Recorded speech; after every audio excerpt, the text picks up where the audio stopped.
patnubay sa kalusugan. Kayo po'y nakikinig sa radyo sa DWBL 1242 kHz tuwing umaga 7:30 to 8. Yung pong gusto akong makita, puntahan nyo po ako sa aking FB account, Facebook account. Ang pangalan po'y Patnubay sa Kalusugan. Ugali yung i-like tapos i-share ninyo.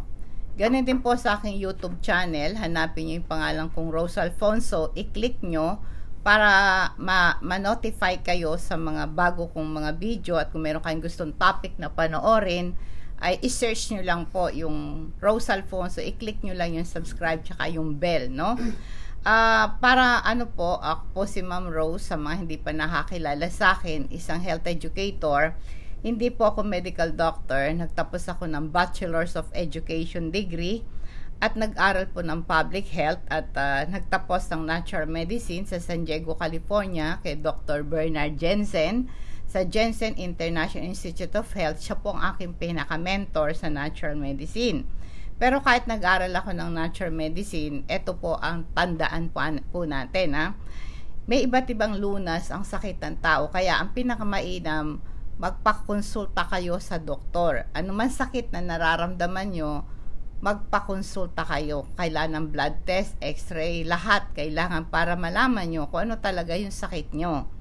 Tulad po ngayon, may nagtanong sa akin, ano po ang sabi, good AM po, ako, sobrang sakit po ng aking ngipin, halos nagtitiis ako buong magdamag, sobrang sakit, nagmumugna ako ng mainit na tubig, ay ganun pa rin ho ang tindi ng sakit. Ano po ba ang gamot sa sakit ng ngipin? Ang sabi po ng mga doktor, pagka meron kayong sakit sa ngipin, pwede yung itry yung mga paracetamol para mawala yung pain, no? Pwede kayong pumunta sa doktor ninyo, mabumisita dahil nga lockdown, hindi makapunta sa dentist.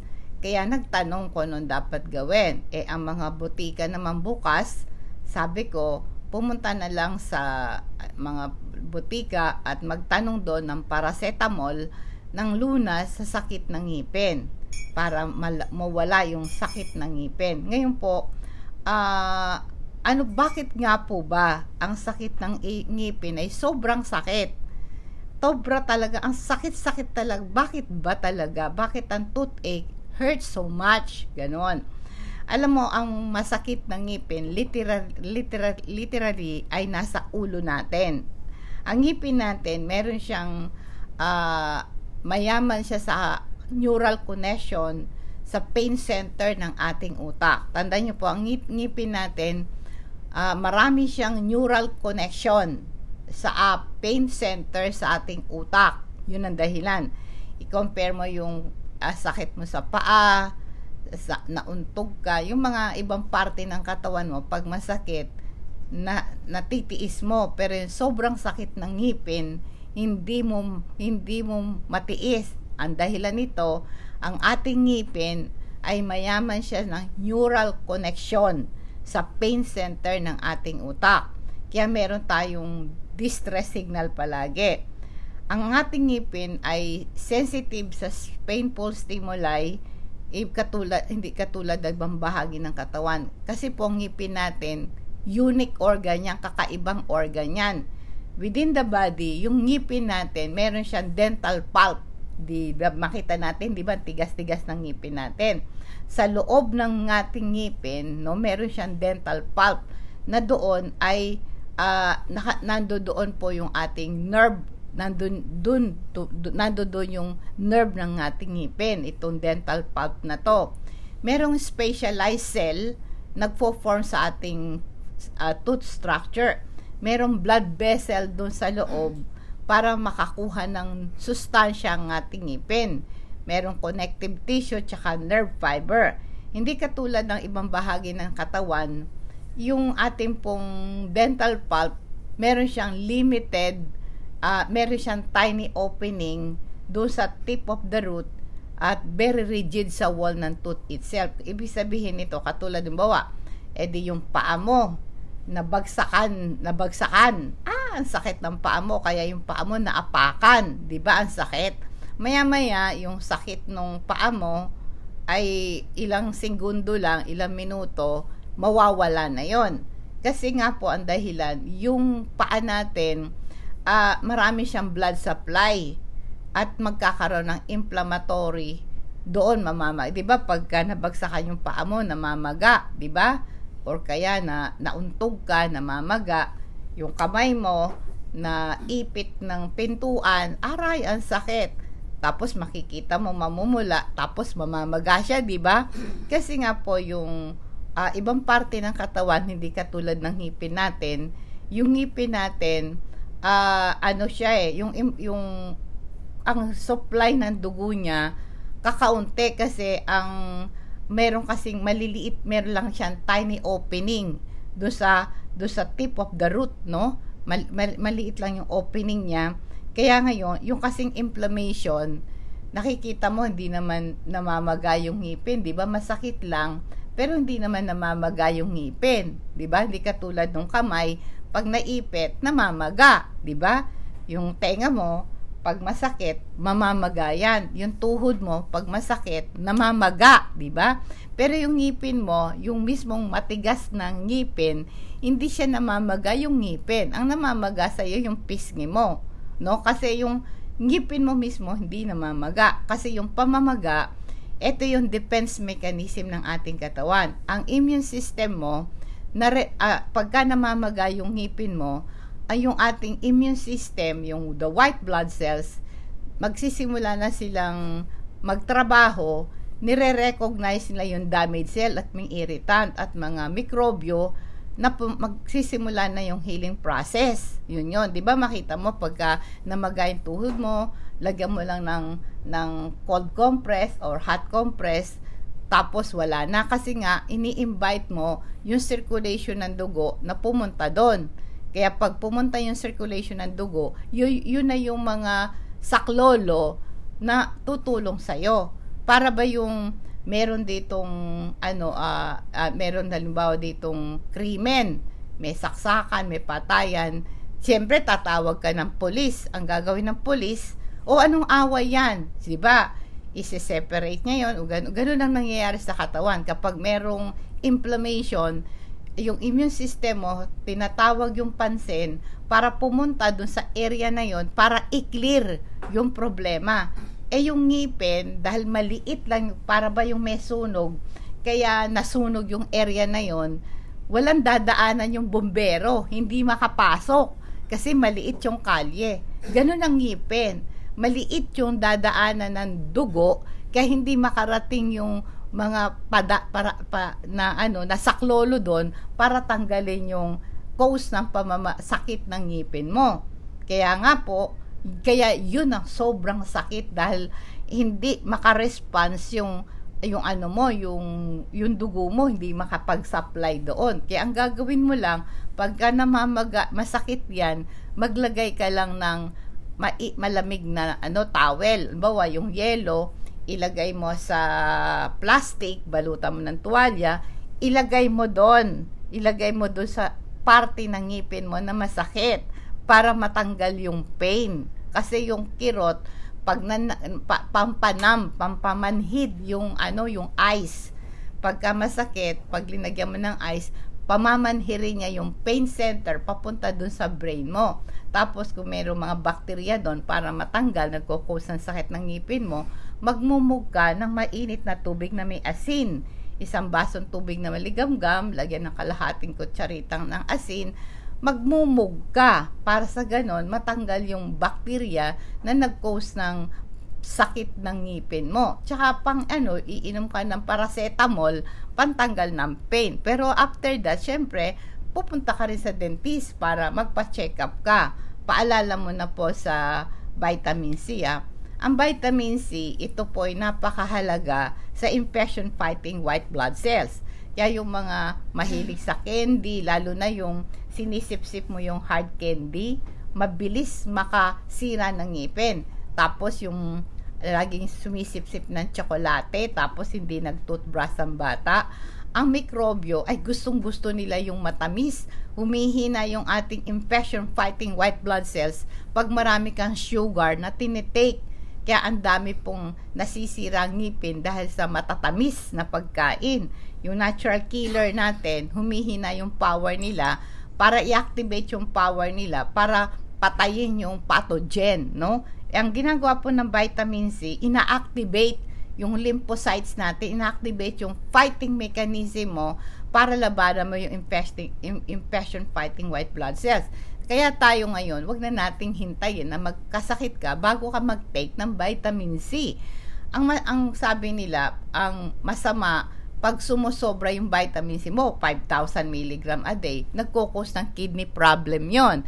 Pero kung nagtitake ka lang ng 500, minimal lang, hindi po nagkukos ng kidney problem yon. Hanggang 1,000 mg, matapos naiihi mo, na ilalabas mo yan. Ito'y napakahalaga sa ating immune system. Ang vitamin C natin, ito'y with rosehip, bioflavonoids, meron silang potent antioxidant power para labanan yung mga harmful molecule. Yung harmful molecule, yung mga free radical, ito ang nagkukos ng sakit sa atin tulad ng COVID-19. Free radical yan.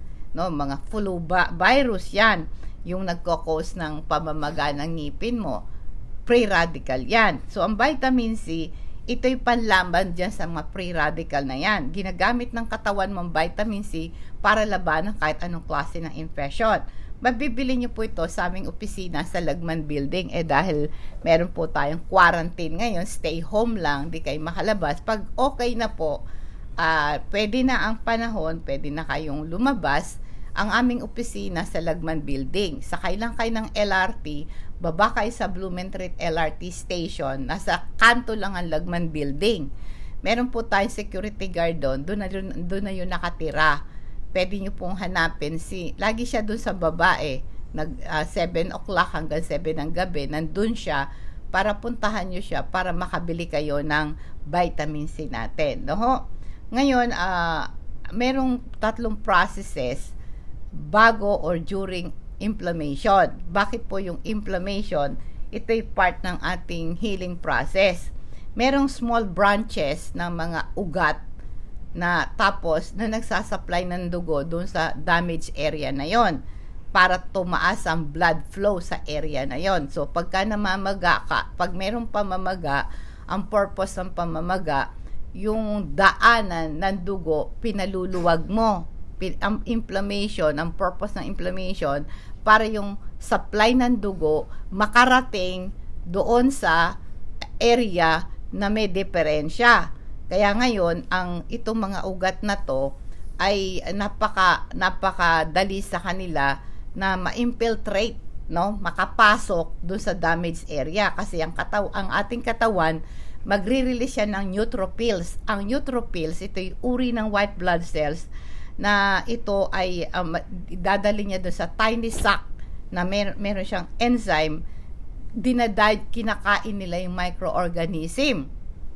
Yun ang purpose ng inflammation, no? Kaya yon, para bang para ba sunog, para makadaan yung bombero, alis ng tao, alis kayo dyan, dadaan kami. Parang ganon yung ginagawa ng inflammation sa katawan para mag-release ang katawan naman ng neutrophils para i-digest nila, kainin nila, o alisin nila, o higupin nila, or patayin nila yung apoy, or alisin nila yung microorganism. Kaya nga po, yung inflammation, ito yung mga reactions sa katawan mo, tinitrigger ng immune system sa physical injury or inflammation. Kaya ang dapat mo lang gawin para gumanda ang circulation ng dugo dun sa area na yon, lumuwag ang daon, i-hot and cold mo. 3 minutong mainit, meron kang mainit na tubig, kuha ka ng tuwalya, isok mo yung tuwalya dun sa hot water, pagkatapos pipigain mo, ilagay mo dun sa iyong panga na kung saan masakit ang ngipin mo, kasi yung hot towel, pinabubuka niya yung daanan ng dugo mo. 3 minutes yun, tapos after that, yung yelo nakabalot sa towel, ilagay mo. Ang purpose nun, para mawala yung pamamaga, yung pain. Yung pain ba? Para mawala yung pain. Diba? Ang sakit nga, kaya i-hot and cold mo. Ang purpose ng hot, para daanan mo, para magkaroon na ka ng rich supply ng dugo. Pag nandoon na yung dugo, Siyempre, magtatrabaho na sila doon, di ba? So, para makatulong, mawala yung infection, napapabilis yung immune system mo, natitrigger yung response mo sa injury or infection pag nag-hot and cold ka. Gawin mo yan ng 30 minutes na alternate, magat gabi. Ngap ngipin, infection sa tenga, yung tagyawat mong namamaga, yung namamaga mo to any kind of inflammation, yun ang gawin mo, i-hot and cold mo. Kaya parang mayroong mga harmful o irritating effects sa katawan mo, ang biological response mo, yung inflammation, very uncomfortable nga yung inflammation, pero tinatry ng katawan mo na pagalingin ka. Kaya nga po, yung swelling, ang sabi nga, inflammation, ito is good. Kaya dapat alam mo lang kung anong natural remedy na dapat mong gawin, no?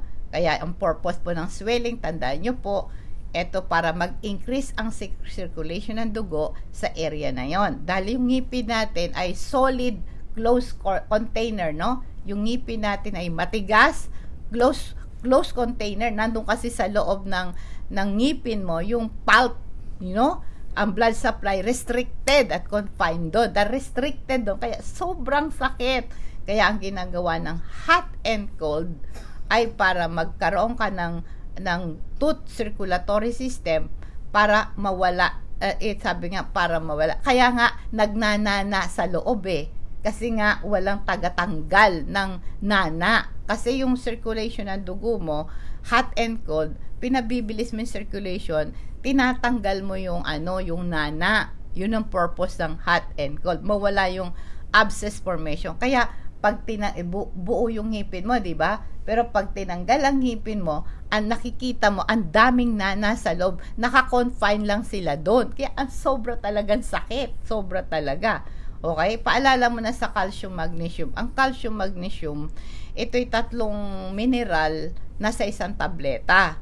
Ito po ay calcium, magnesium na to, nagpo-provide siya ng health benefits. Una, nakaka-relieve ng depression, nare-reduce yung panganib na magkaroon ka ng osteoporosis at pampasarap ng tulog.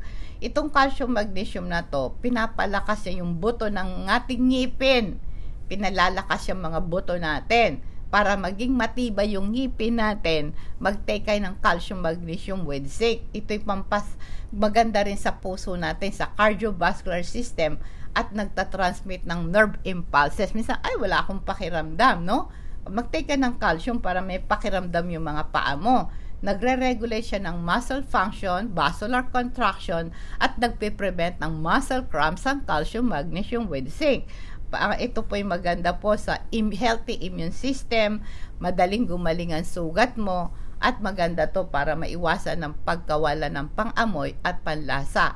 Calcium, magnesium. 750 po yan sa bote, 60 tablets yan. Alam mo, ang tooth, yung abscess, yung ngipin na may nana, pag hindi mo to ginamot, may infect yan. Pwedeng kumalat yan sa ibang parte ng katawan mo. Yung kasing ngipin natin na may nana, ito po, ito'y galing sa oral infection, maaring masira yung gilagid mo, madamage yung buto sa panga mo, magkukos na lahat ng ngipin mo, magkukos ng piorya, maglalaglagan lahat ng ngipin mo. Kasi yung bacteria mula sa infection sa ngipin mo, pwedeng kumalat sa puso mo yan. Pwede ka magkaroon ng bacterial endocarditis na maga yung puso mo. Galing lang po sa ngipin. Kaya nga po sa Amerika, pinandidirihan nila yung batang bulok ang ngipin. Naku, number 1 sa Amerika, ang mga bata iniingatan ng ngipin nila. Kasi yung infection sa ngipin, pwedeng kumalat yan sa utak. Through blood vessel, pwedeng mag-cause ng nana sa utak mo, no? Kaya nga po, minsan yung mga untreated na abscesses, ito po ay pwedeng tinatawag nating magkakaroon ka ng sepsis. Ito yung complication, infection, na lason ang dugo mo to bloodstream.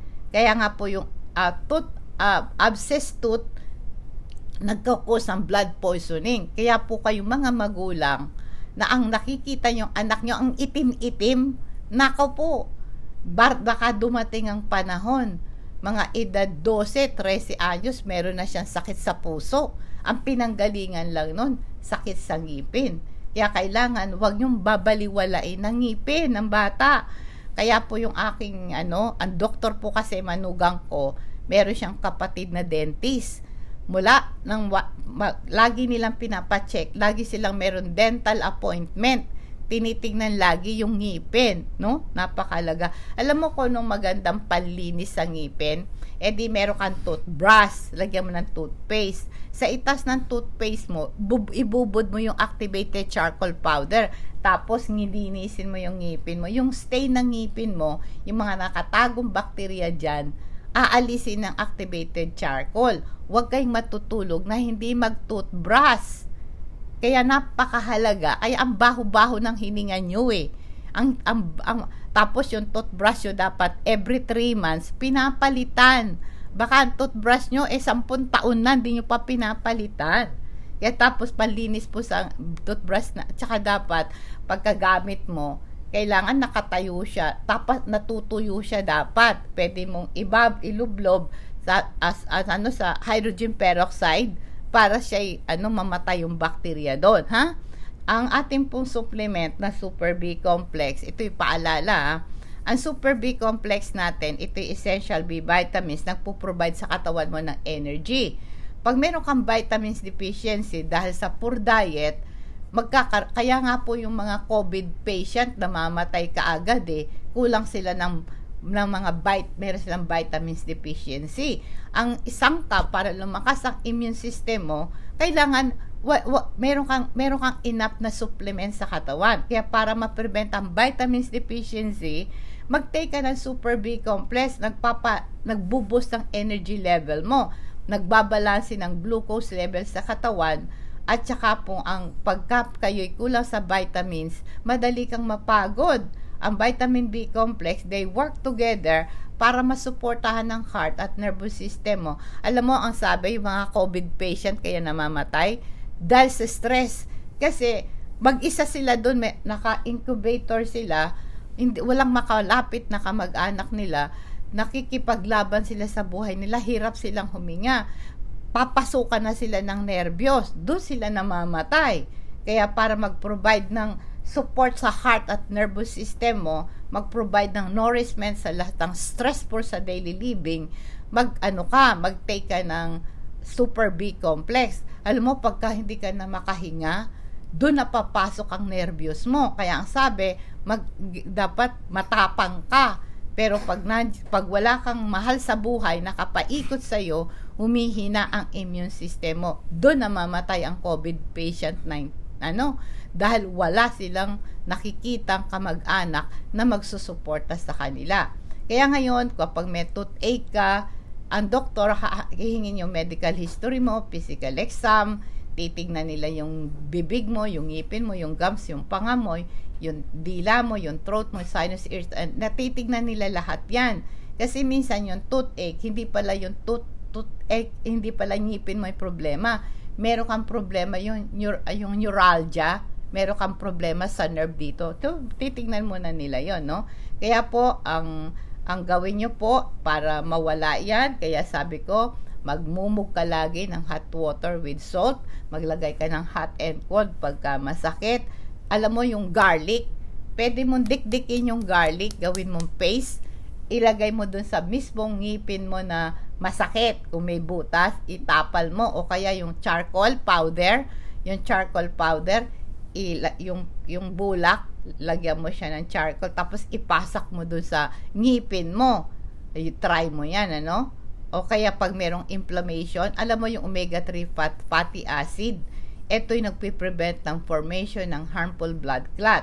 Nagpiprevent ito ng bara-bara sa puso. Mini-maintain yung elasticity ng ating ugat.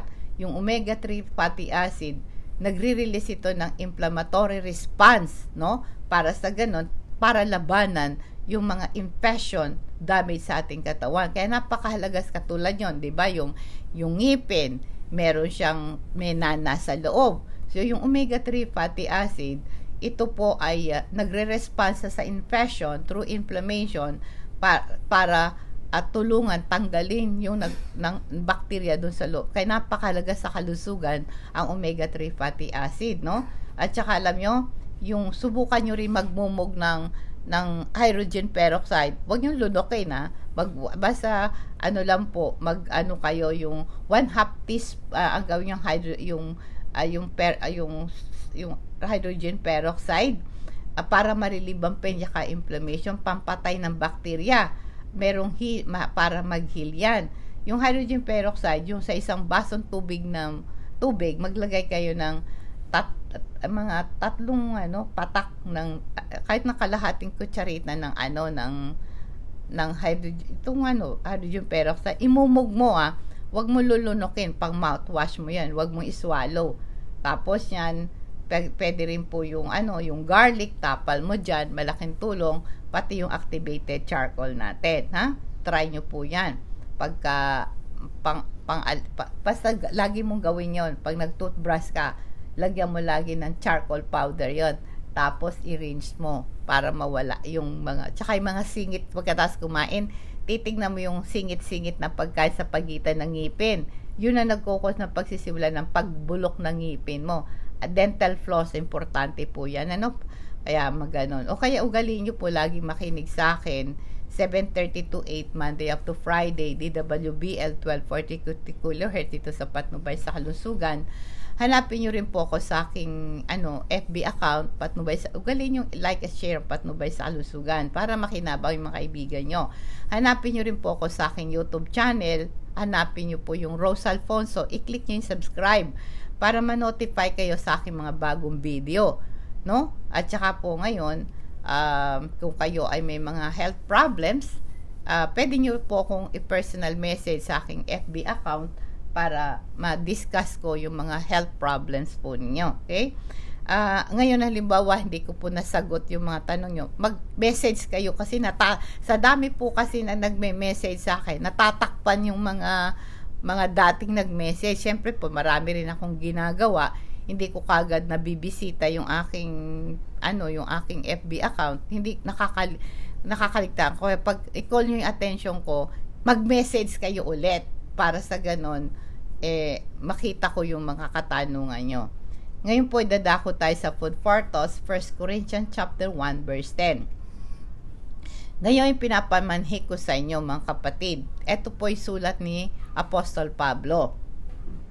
Sa pamamagitan ng pangalan ng ating Panginoong Hesukristo, kayong lahat ay magsalita ng isa lamang bagay.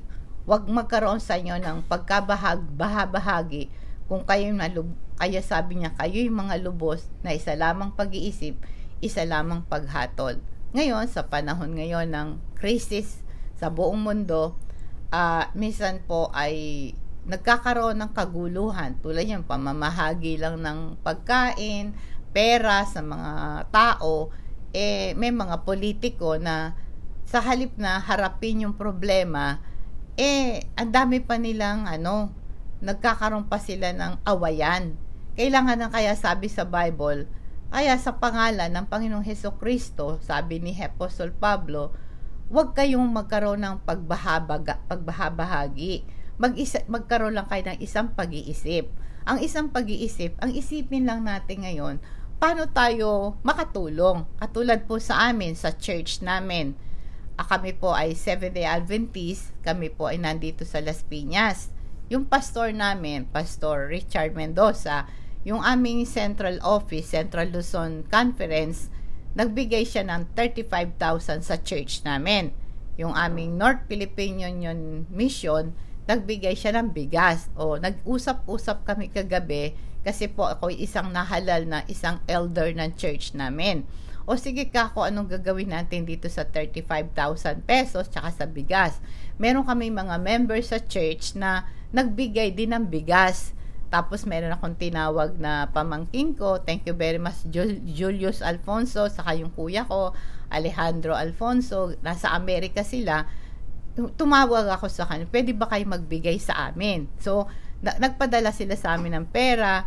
Ako din po, meron din akong konting ibinigay, yung kaya ko lang, no? Kasi kahit na konti yun, pinagsama-sama mo, sige, sabi namin, magbigay tayo ng 500 pesos sa bawat family, ng mga mahihirap na members sa church at magbigay tayo ng bigas ng tigli 5 kilo kasi mahirap mamili. Bigyan na lang natin sila kasi yung naipon namin pera, yung mga members na umabot ng 50 families yung mahihirap. So, tig 500 sila, 5 tapos 5 kilos, di ba? O sige, sabi namin, pag meron pang darating na pera, pagkano, magbigay tayo ulit pag hindi pa natapos. So, ibig sabihin nito, nagkaroon lang kami ng isang pag-iisip. Hindi kami nagbahabahagi. Nagkaroon kami ng group chat kasama ng pastor namin, mga member ng church. Anong dapat natin gawin? Dapat ganon. Sa oras ng krisis, kahit na maliliit lang, kayo magkakamag-anak, o si ganito, pinsan natin, walang pera. Ano bang gagawin natin? Mag-ipon tayo para ipahamagi natin sa kanila. Ang mga Pilipino, likas na mapagbigay yan, di ba? Kaya pinapamanhik ko sa inyo, sabi ng Apostol Pablo, mga kapatid, sa pangalan ng ating Panginoon Hesukristo, magkaroon lang kayo ng isang bagay na sinasabi, huwag kayong magbahabahagi. Magkaroon ka lang isang pag-iisip. Kaya yan po ang ating pong food for thought sa umagang ito. Nawa pong pagmamahal ng Panginoon manatili sa atin. Magandang umaga sa inyong lahat.